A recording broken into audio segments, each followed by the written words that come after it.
El horror que se oculta tras la palabra discapacidad siempre hacía que María sintiera un nudo en la garganta. Todavía no era capaz de pronunciarla, a pesar de que en los 10 años de vida de Lena, cada vez más terapeutas profesionales y aún los mismos vecinos hablaban de la discapacidad de la niña. Incluso la casa hogar en la que Lena vivía entre semana y en la que asistía a una escuela especial debido a sus muy graves problemas de aprendizaje, era oficialmente una institución para discapacitados. En la solicitud para asistir al taller, María respondió a la pregunta sobre la problemática que se deseaba tratar escribiendo una breve y confusa relación de los diagnósticos hechos a Lena como trastornos de conducta extremos, trastornos de la percepción, bloqueo afectivo y cognitivo del desarrollo de la personalidad, síndrome psíquico orgánico cerebral.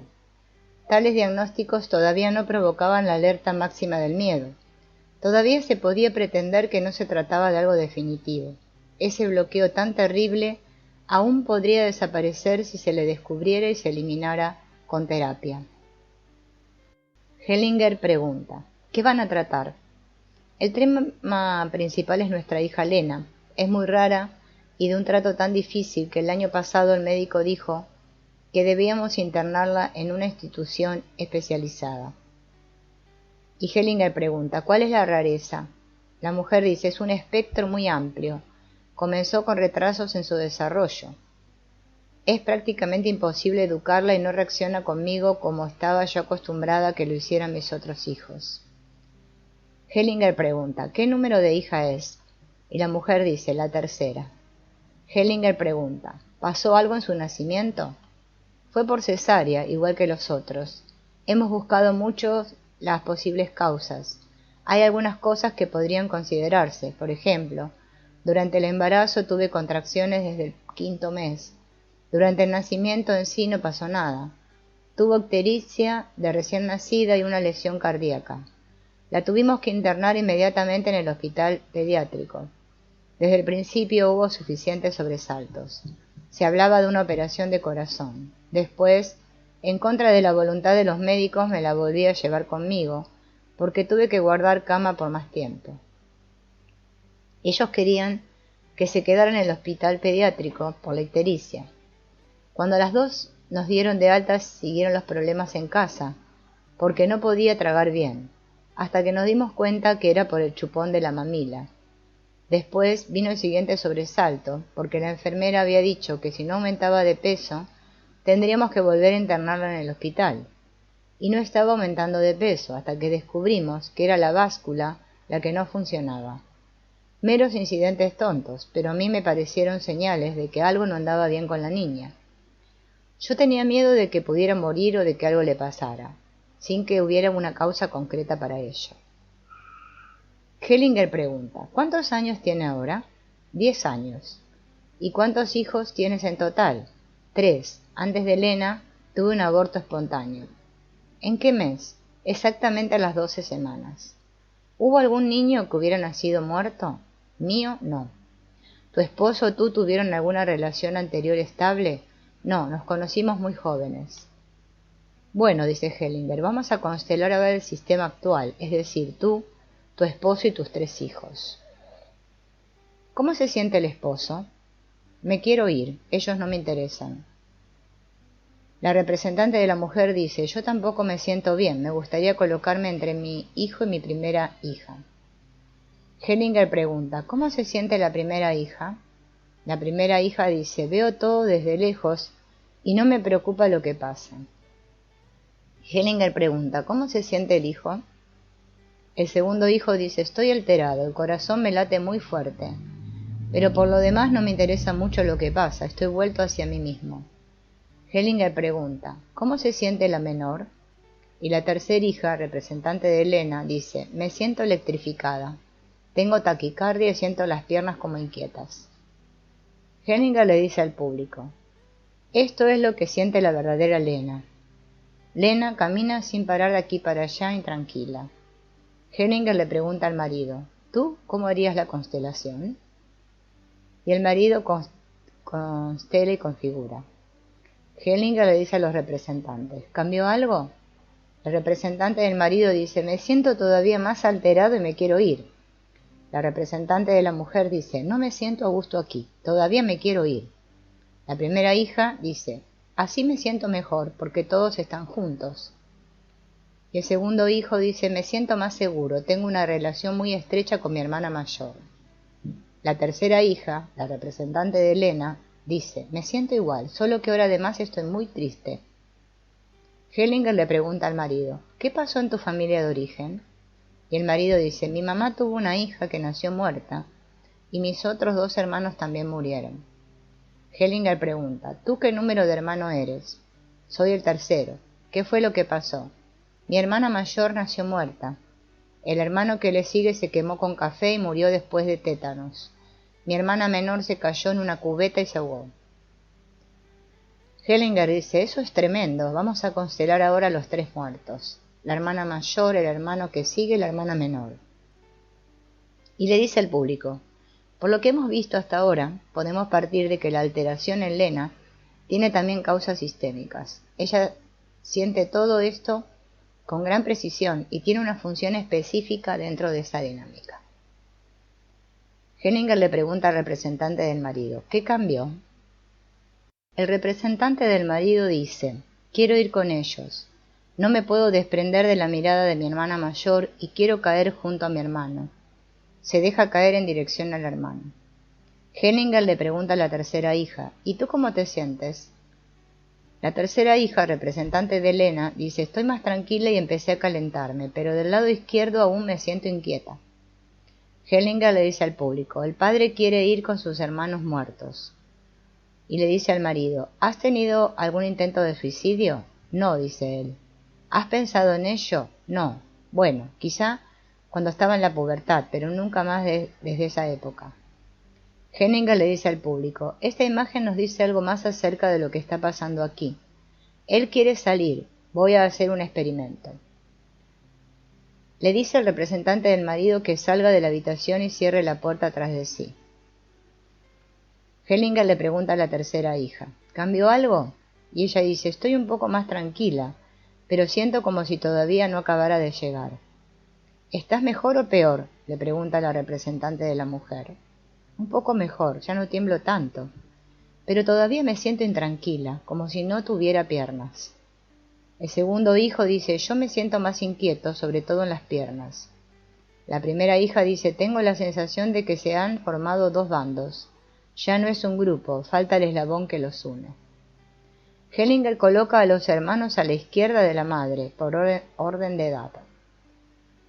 Y le dice a la tercera hija: ¿cómo te sientes? Ella dice: mejor.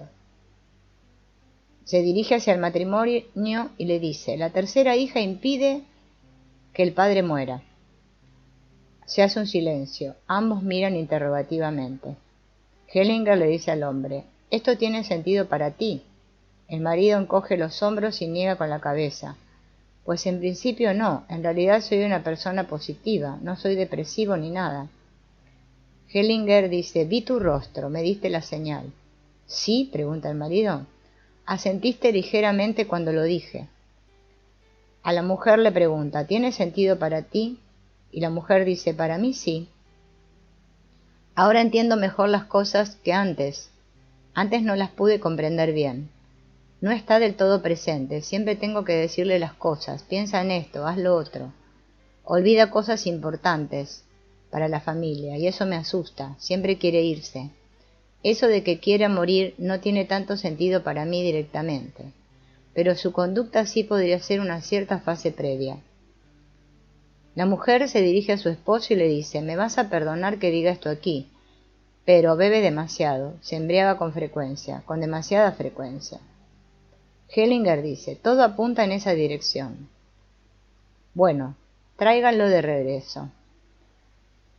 Y le pregunta al representante del marido: ¿cómo te sentiste afuera? El marido dice: bien. ¿Ven?, dice Hellinger, precisamente, quiere morir. Y le pregunta al hombre: ¿qué pasó con tu padre? Mi padre murió hace 3 años. La mujer dice: ¡ay, Dios mío! Y Hellinger pregunta: ¿qué quiere decir ese ay, Dios mío? Voy a decirlo brutalmente: estoy contenta de que haya muerto, fue un gran alivio. Tenemos tantas preocupaciones y problemas, y con ello siempre tenía miedo de que fuera a ocasionar más problemas. No era un buen ejemplo para mi esposo. Y Hellinger pregunta, ¿y eso qué quiere decir? Creo que algunas conductas que me ocasionan problemas con él las aprendió de su padre, como el estar fuera de sí, o la ira. Hellinger le dice al hombre, ¿tu padre es el despreciado en la familia? ¿Tú también los desprecias? Y el marido dice, no se puede decir eso. Cuando murió estuve realmente triste y pensé que en un principio podría haber disfrutado más de su vejez, siendo que también tuvo una vida difícil. ¿Qué quieres decir con vida difícil? El destierro, la guerra. Nunca asimiló bien lo que pasó en la guerra, fue nazi hasta el fin. Hellinger pregunta, ¿estuvo en alguna organización nazi? Sí, estuvo en el Partido Nacionalista Socialista, pero no en la SS, SA, alguna cosa así, solo en las Fuerzas Armadas. Hellinger pregunta, ¿no tuvo un puesto oficial? Y el marido dice, no. Hellinger le dice al marido, te voy a colocar de una vez en tu lugar en la constelación, ven para acá. Hellinger cambia las posiciones de la familia. A los hermanos del marido los coloca por orden de edad a la derecha de él. Al marido le dice, ¿cómo te sientes? Debo decir que no me siento mejor o peor que antes. Y dice Hellinger, voy a tener que volver a tomar al representante. Esto me resulta muy inseguro. Le dice al marido, después te vuelvo a colocar a ti en la constelación. Hellinger hace que el representante regrese a la constelación y que se coloque junto a la mujer y desde ahí se dirija hacia sus hermanas. Y le pregunta, ¿cómo te sientes ahí? Bastante bien. Hellinger le dice a la hermana mayor del hombre, ¿cómo te sientes? La hermana mayor dice bien. El hermano del marido dice bien. La hermana menor del marido también dice ahora me siento mejor. Hellinger le dice a la representante de la mujer, ¿cómo te sientes ahora con él en ese lugar? Y ella dice, mal, muy mal. Hellinger le pregunta a la mujer, ¿qué pasó en tu familia de origen? La mujer dice, también hay algunos lastres, fuimos 8 hermanos, de los cuales 4 están sanos. Mi 5.º hermano tuvo una psicosis en la pubertad. Mi 6ª hermana se enfermó psíquicamente a los 14 años, tuvo una psicosis maníaco-depresiva. Todavía hoy sigue enferma, tiene que tomar medicamentos y existe el riesgo de que la psicosis se reactive. Mi 7ª y 8ª hermana fueron gemelas, la 7ª tiene síndrome de Down y la 8ª murió a las 4 semanas de edad. ¿Y tú qué número de hija eres? Yo soy la 4ª. Mientras que la madre habla, Lena está muy inquieta y tira de la mano para que se levante. Hellinger le dice a la mujer, constela todos esos muertos y enfermos. Elige representantes para ellos.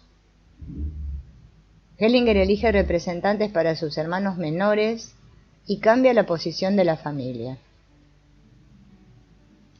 Le dice la representante de la mujer, ¿cómo te sientes ahora? La representante de la mujer dice, siento una gran añoranza por mi hija menor. Hellinger coloca a la mujer a la izquierda de su hermana menor. ¿Ahí cómo te sientes? Mejor, siento otra vez las piernas y me estoy tranquilizando. Hellinger le dice a la hija mayor, ¿cómo te sientes? Ahora siento yo en las piernas el hormigueo del que se libró mi madre. No me siento bien. El segundo hijo dice, ahora las cosas son más claras, pero estoy muy triste. La 3ª hija, la representante de Elena, dice, también estoy muy triste, me siento vacilante. Hellinger le dice a la 3ª hija, te voy a colocar de espalda frente a los diferentes hermanos de tu madre. Quiero que me digas dónde te sientes mejor. Hellinger lleva a la 3ª hija con el 5.º hermano de la madre, hace que se apoye la espalda en él y observa su reacción. Después la lleva con la 6ª hermana. Ahí la representante de Elena rompe en llanto repentinamente. También con la 7ª y la 8ª hermanas es evidente cuán conmovida está. Hellinger pregunta, ¿dónde fue más fuerte el sentimiento? Y la 3ª hija, la representante de Elena, señalando a la 6ª hermana de la madre, dice, ahí tuve el sentimiento más fuerte. Con la 7ª hermana sentí tranquilidad, con la 8ª más fuerza.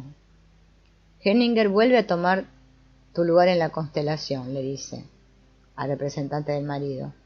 ¿Ha cambiado algo en la forma en que te sientes?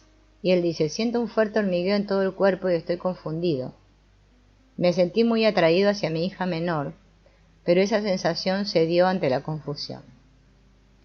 Hellinger conduce a la tercera hija también con los hermanos muertos del padre y la hace expresar lo que siente. Con los dos mayores siente tranquilidad, con la hermana menor siente como un cosquilleo en el cuello.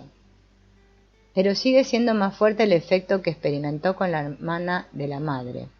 Después Hellinger reacomoda a la familia.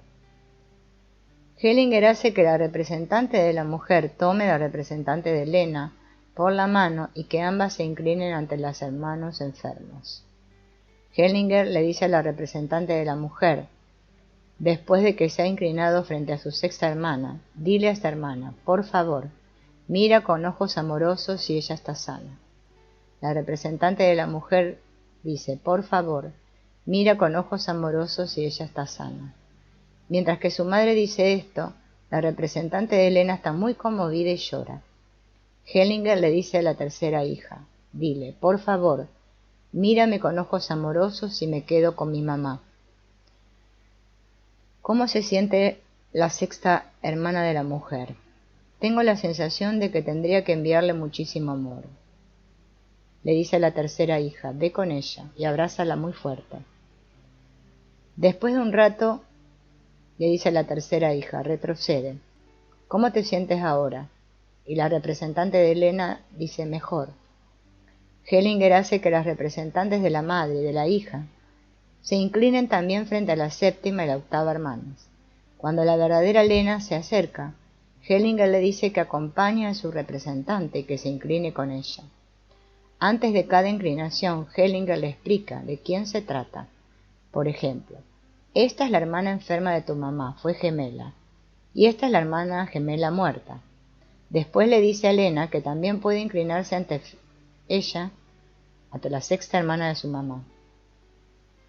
Las representantes de la madre y de Lena la toman de la mano entre ellas y se inclinan con ella ante esta tía. Después, Hellinger hace que las representantes y la niña se vuelvan a acercar a ella. Mientras tanto, Lena está tranquila y concentrada. Hellinger le dice a Lena, ve con ella si quieres. Lena va con su tía y deja que la abrace. Dile, querida tía.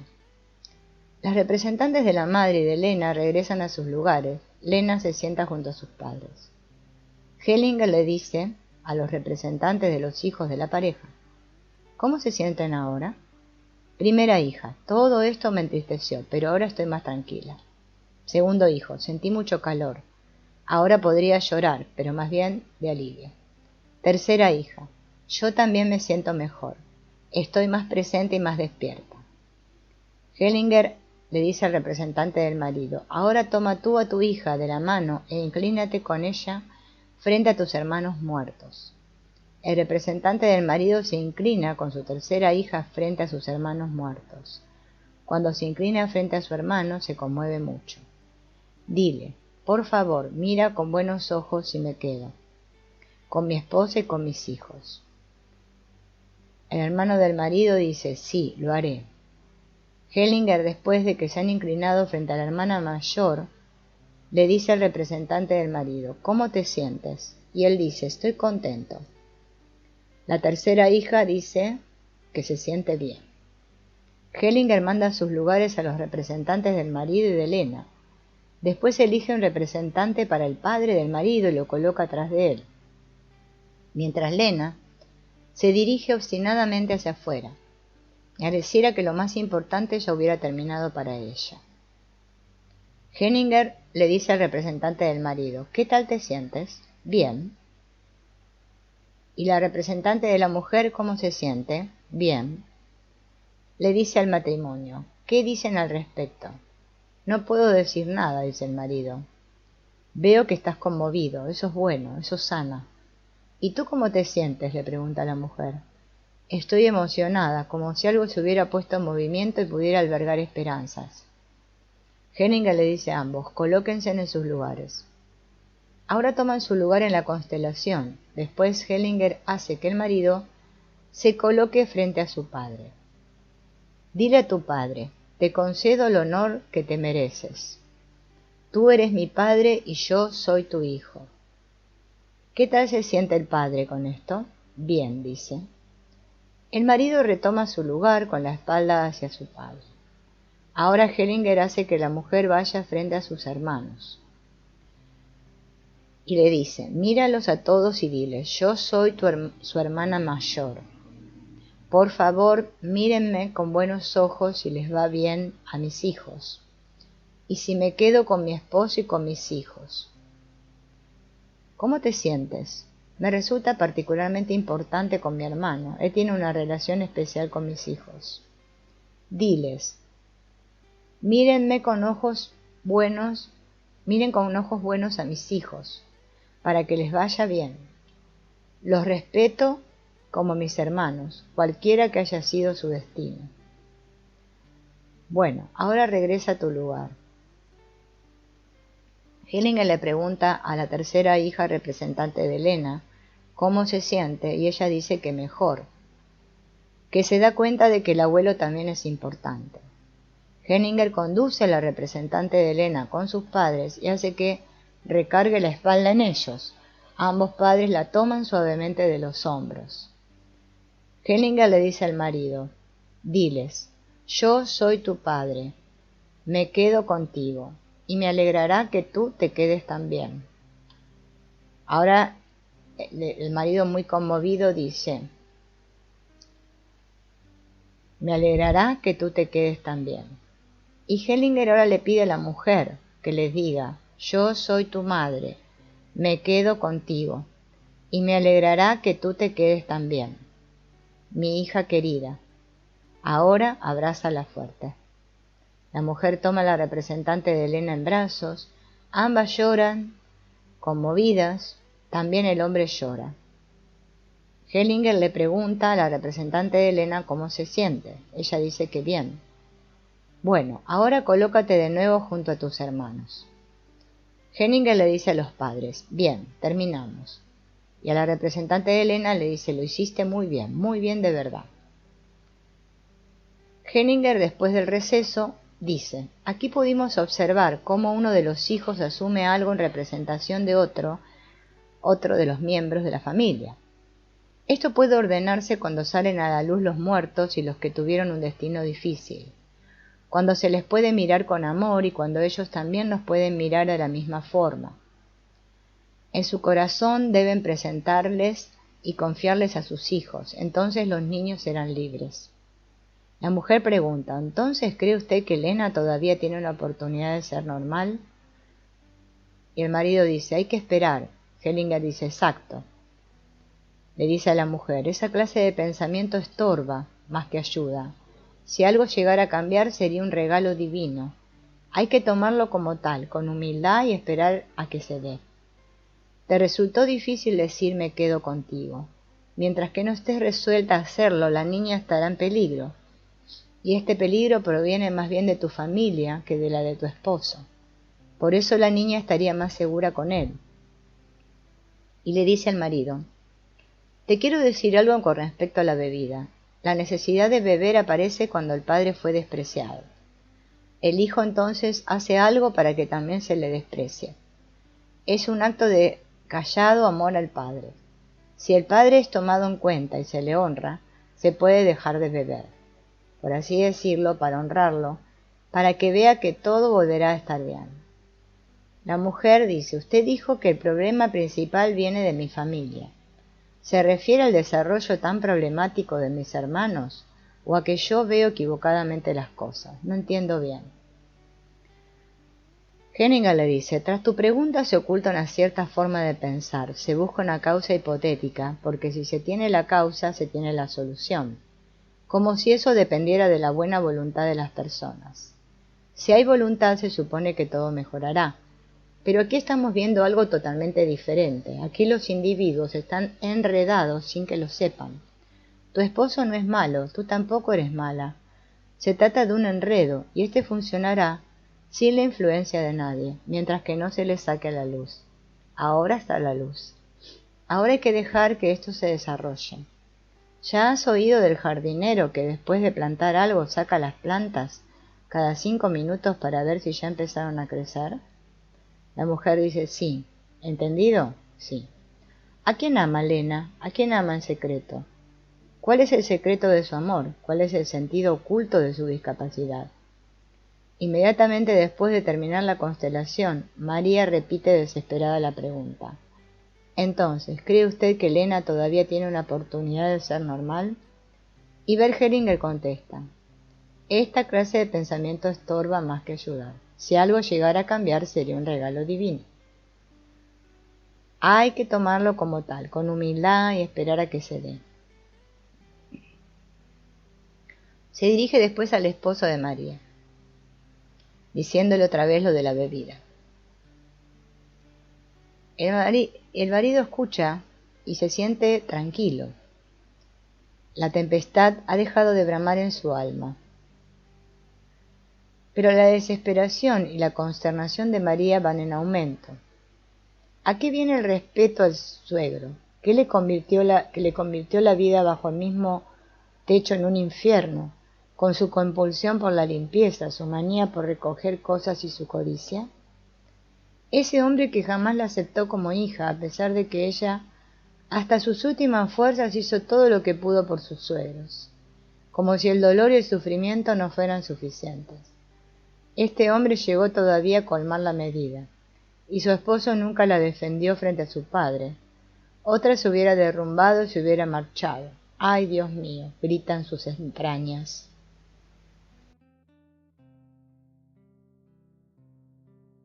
Un grito que se traga una y otra vez, que crece dentro de ella todos los días, que siempre amenaza con escapar de sus labios.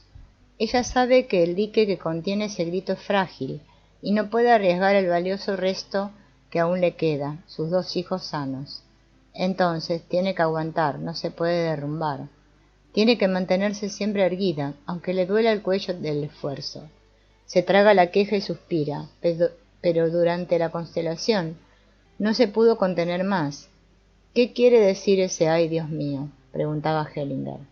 Y ella responde de manera brutal que se alegra por la muerte de su suegro, que representaba para ella y su familia una carga terrible, insoportable, de modo que su muerte constituyó un alivio para ella. No puede honrar ni respetar a su suegro, no se lo merece, y su muerte no cambia nada al respecto, y no obstante, Bergelinger no escudriña en la estirpe de su suegro, sino la suya. Todo le parece una pesadilla. ¿Quién se equivoca, el maestro o ella? ¿Quién de los dos está loco? Fue al taller buscando una oportunidad de curación para su hija Lena, y ahora se está buscando el error en las relaciones con sus hermanos. ¿Dónde está la lógica? No entiendo bien. Usted dijo que el problema principal viene de mi familia. ¿Se refiere al desarrollo tan problemático de mis hermanos, o a que yo veo equivocadamente las cosas? Bergelinger le responde, tras tu pregunta se oculta una cierta forma de pensar.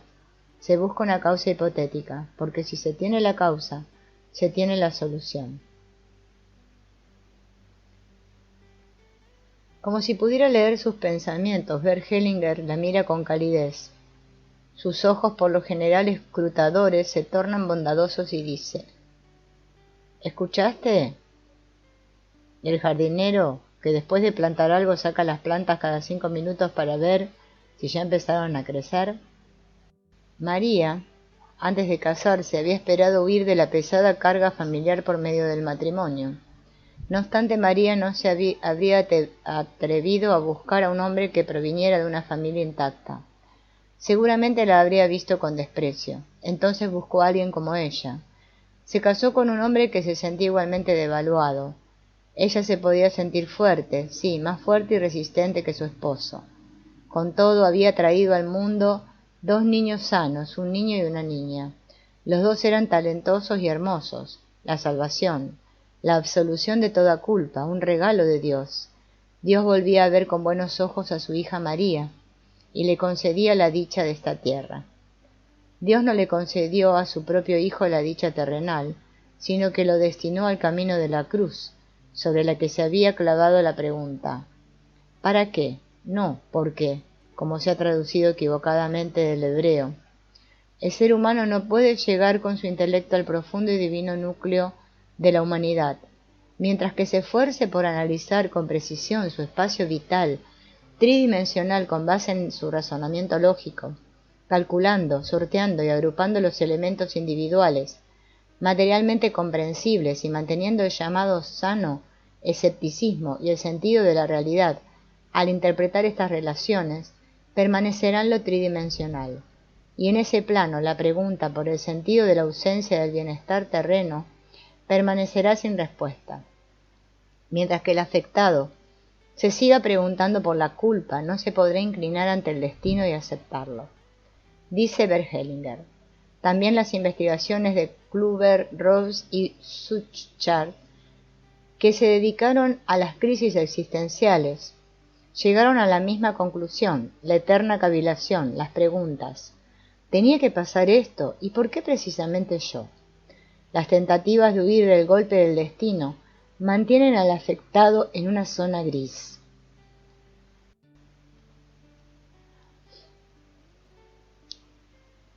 Y entonces no se puede tomar una decisión clara, en la que no existe una fuente para la verdadera fuerza vital. Este doloroso estado entre el blanco y el negro, donde no hay ni sí ni no. Esta tragedia del intelecto receloso lo representó Shakespeare mediante la eterna pregunta sin respuesta, que termina por aniquilar la vida, de Hamlet: ¿ser o no ser? Entonces, la verdad superior no se debe buscar en el intelecto, ni en la soberbia de la razón, únicamente desde la perspectiva del corazón humilde de una persona que nunca ha sido soberbia o que lo fue y ha dejado de serlo. Resulta comprensible este sentido superior. Ya Saint-Exupéry sabía que lo esencial no se percibe con los ojos sino con el corazón. Dios no prometió el reino de los cielos a los ganadores del premio Nobel, ni a los banqueros, sino a los niños que no pueden preguntar cómo ni por qué, sino que se entregan con confianza a una sabiduría superior. No obstante, el camino que conduce a la perspectiva del corazón no es cómodo. No es una ancha y moderna autopista, rodeada de paradores turísticos, diseñada para autos lujosos, sino una muy estrecha vereda llena de miedo y dolor. La única guía que conduce al centro del corazón sabio es el amor. Pero primero tiene que ser profundamente herido para que se reconozca conscientemente. Mi valor más elevado, como la persona que sólo valora la luz de una pequeña vela después de haberse visto atormentado con la más profunda oscuridad. Alguien a quien una inundación le arrebató todo lo que había logrado adquirir en la vida, su casa, auto, fotos, puede no gustarse a sí mismo en su súbito empobrecimiento, pero en medio de esta necesidad aprende a valorar a su vecino, que le ofrece su cama seca. Hasta ese momento lo había despreciado porque escuchaba música a todo volumen. Ahora bien, este tipo de crisis es superable. ¿Quién sabe desde dónde nos sonreirá la suerte? Puede ser que el seguro pague los daños, que llegue una donación, de modo que la persona afectada pínula pueda volver a construir su casa. Entre más prometedora sea la ayuda externa, más se dirigirá hacia ella la mirada, y más opaca será la visión hacia adentro. Pero las cosas son totalmente diferentes cuando la pérdida es definitiva, y cuando toda ayuda exterior fracasa. Por ejemplo, cuando ataca una repentina ceguera, una paraplegia o un cáncer incurable, cuando ningún especialista del mundo puede ayudar ya, y cuando se ha perdido toda esperanza. Hay quienes en estos momentos de crisis se derrumban totalmente, renuncian a sus últimas fuerzas y a la vida misma. Pero ¿quién acepte estos golpes del destino con toda fe, crueldad y los riesgos que implican, y soporte la derrota, podrá abrirse en esta estrecha y pedregosa senda una nueva perspectiva del corazón lleno de serenidad, la felicidad de otro mundo, el hogar celestial, el punto más profundo de la crisis inexorable, sienta las bases para definir. Si uno lo pierde todo, lo gana todo. No existe una solución intermedia. Pero precisamente esta solución intermedia es la que deseaba María desde su infancia. Por favor, ya no más anormalidades. Bastaba ya con las que había. No quería nada más que un matrimonio normal con un marido de una inteligencia promedio, de un salario promedio, que tuviera un empleo de clase media. No necesitaba ni un bungalow ni una casa de campo. Una casita estándar le bastaba. Sus hijos tampoco tenían que ser extraordinariamente dotados, ni tampoco niños ejemplares. Se daba por satisfecha con que tuvieran una inteligencia regular y un buen carácter. Si yo fuera el ángel de la guarda de María, estaría preocupada por su alma, a la que la mediocridad impedía reconocer los valores superiores. Por eso tendría que decirle a mi jefe: Dios, tú amas a mi más reciente protegida María. Todo había empezado muy bien en su casa de origen, pero luego tuvo que soportar muchas pruebas difíciles. Ella estaba en buen camino, reconociendo los valores de la solidaridad y del amor. Es cierto que no llegó tan lejos en ese camino. Con frecuencia se avergonzaba de su hermana enferma de síndrome de Down, y le tenía poca paciencia a su hermana maníaco-depresiva.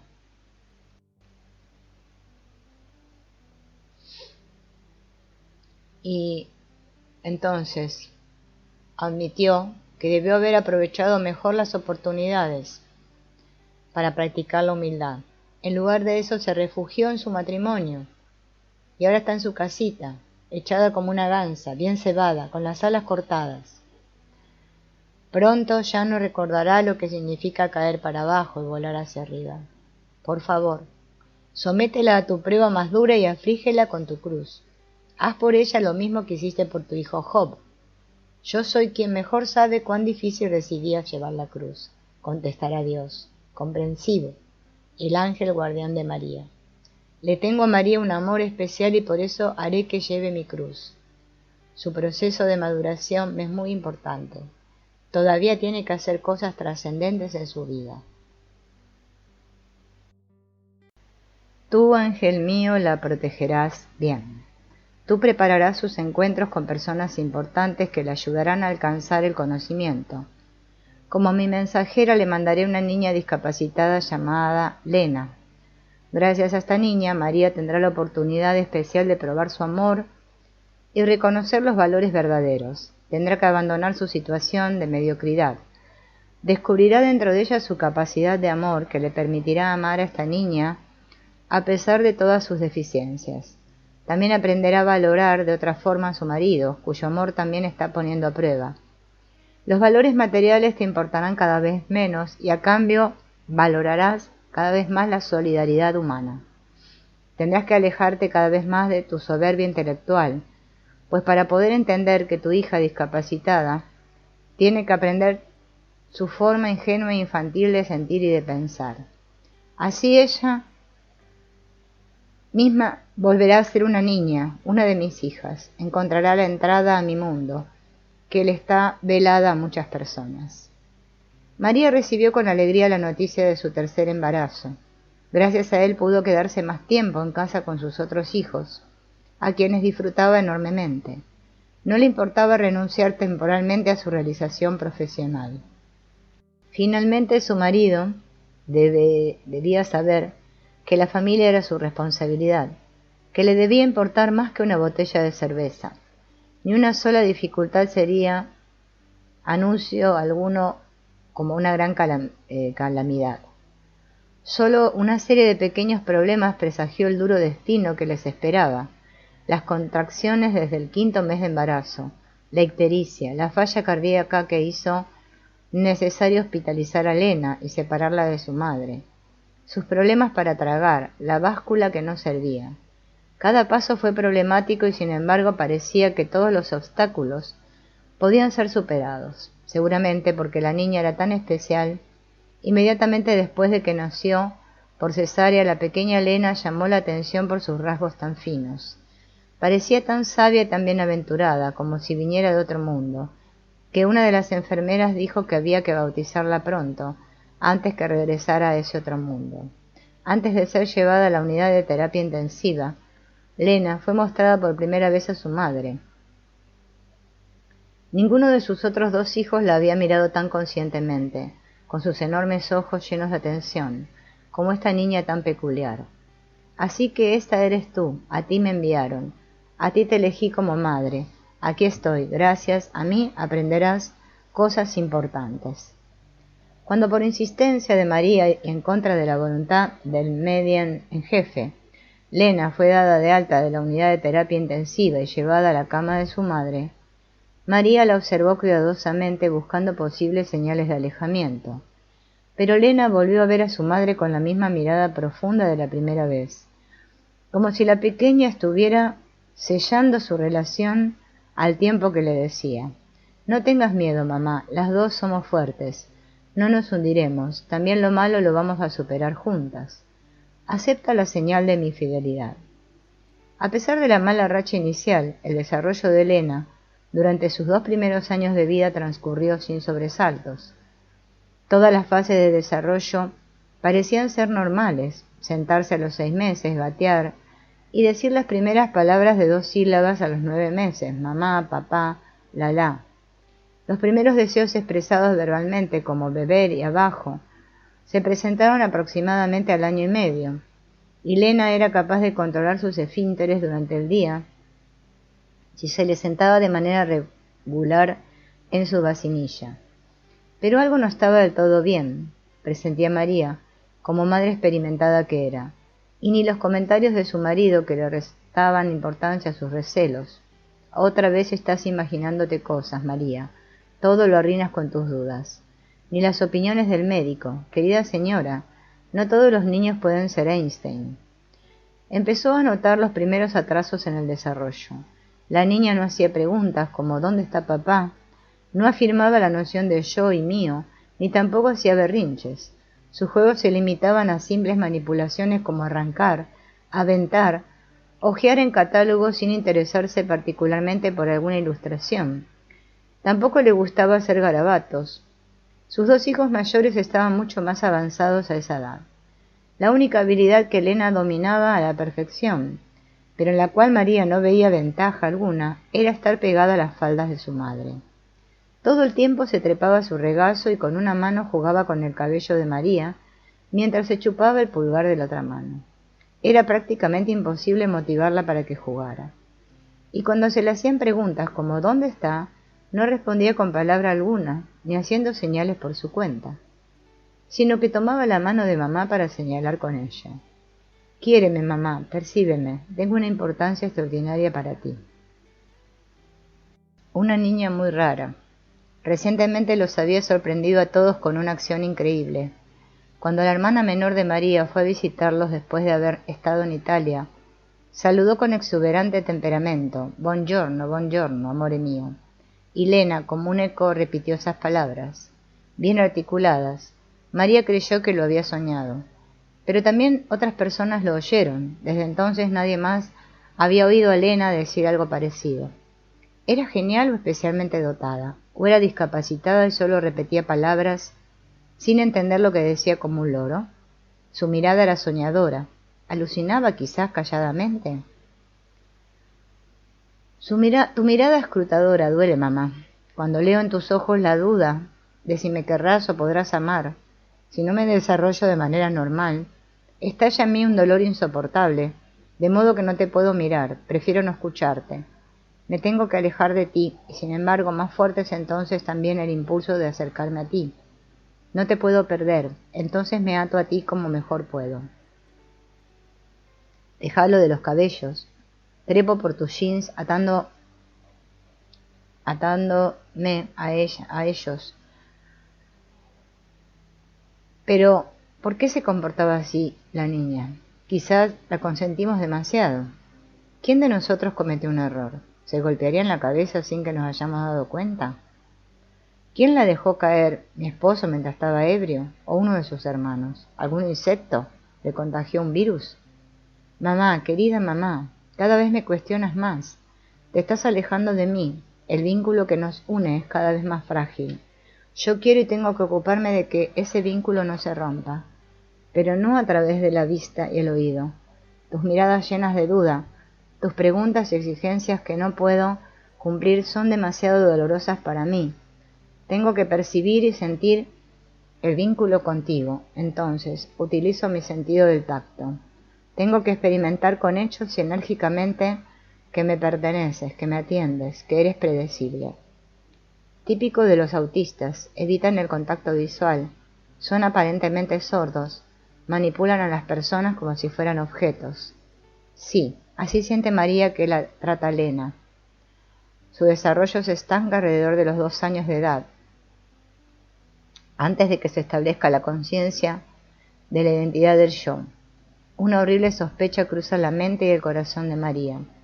Como afirman casi todos los expertos, la alteración autista de Lena es una discapacidad incurable. María corre de especialista en especialista, de clínica en clínica. Ahora también los pediatras y los psiquiatras toman en serio las preocupaciones de María. Nadie duda ya que la discapacidad de Lena. ¿Qué significo para ti? Me miras a través de las curvas del electroencefalograma, de las diversas pruebas de desarrollo. Observas cada vez más atentamente lo que puedo y no puedo, lo que podría hacer si no me negara. Cada vez confías menos en mí. Cada vez prescindo más del contacto visual y le atormento con mis acciones perceptibles. Es un tormento puro para las dos. A pesar de los muchos estudios clínicos, no se pudo dar un diagnóstico sobre las causas del problema de Lena. La amenaza se volvía cada vez más terrible. Preguntas y no obtienes respuestas. Yo solo soy una niña y no puedo dártelas. Yo únicamente soy la portadora de tus preguntas, su encarnación. Solo cuando me puedas amar totalmente, con mi cuerpo y con mi alma, así como soy yo, con todas mis deficiencias, podrás descifrar la respuesta.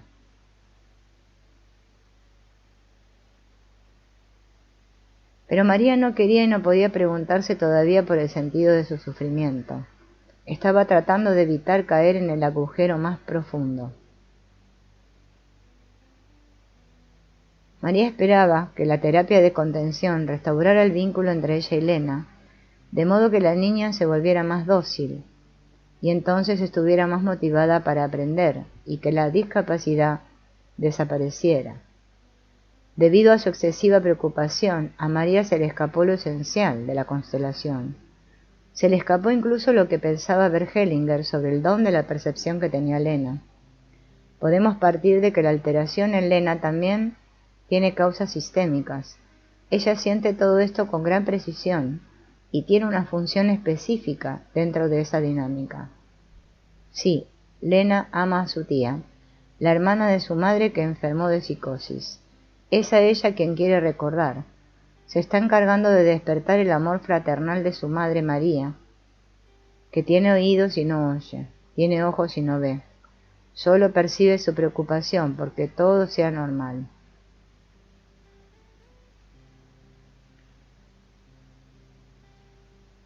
Lena siente la misma ambivalencia y no se puede entregar amorosamente a su madre. El puerto es demasiado inseguro como para anclar en él. La mensajera no puede bajar a la orilla. Tú eres mi desafío. María trata de repetir lo que le indica la terapeuta de contención. Siente que en lo que está diciendo se oculta la verdad, la misma valiosa serenidad de la cual ya tuvo una prueba en el otro lado del tapete. Pero María todavía no llega allí, pero sabe que puede y debe recorrer ese camino, porque ya alcanzó el punto más profundo de la repugnancia. Así no se puede amar ni a sí misma ni a los demás.